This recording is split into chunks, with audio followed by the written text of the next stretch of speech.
think that the nonprofit sector's unique strengths are really based in the opportunity that the nonprofit sector has of being innovative and taking risks. And I think sometimes that's also our biggest weakness.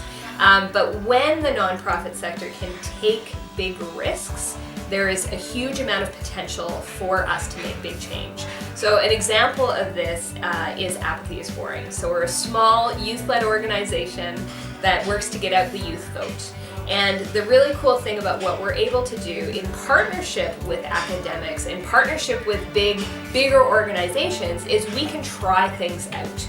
And we're young and dynamic, and we can be out there in the field. We are connected to the community, so we can try things out, and then those bigger organizations that we're connected to can take the things that work and implement them on a larger scale. So I think when innovation and risk happens, and also when we're connected with those circles of influence to make sure that our ideas can be amplified, it can be really powerful.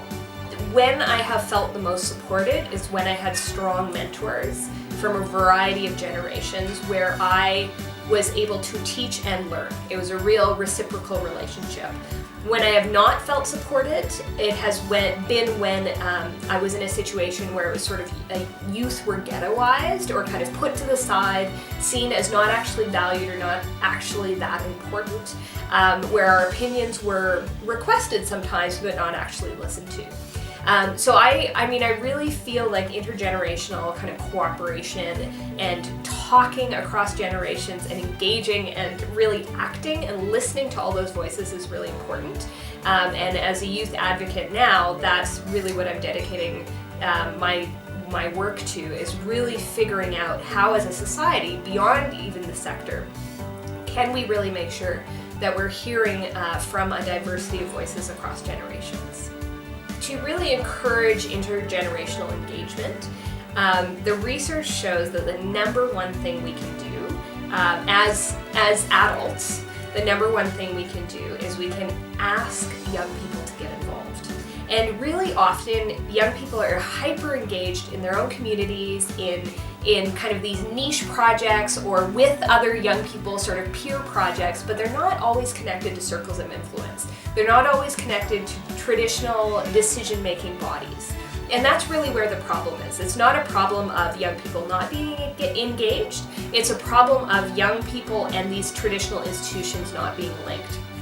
So the research really shows that 45% of young Canadians don't volunteer because nobody has ever asked them to. So the mentorship story for me that has been really important was when a young woman, she was only about 7 years older than me, but I was 14 at the time. I was at one of the first conferences I'd ever been to. I was this kid from the Yukon, and I was down in Saskatchewan at this conference, like at 14 years old, totally overwhelmed and kind of feeling really alone and not really sure why I was there.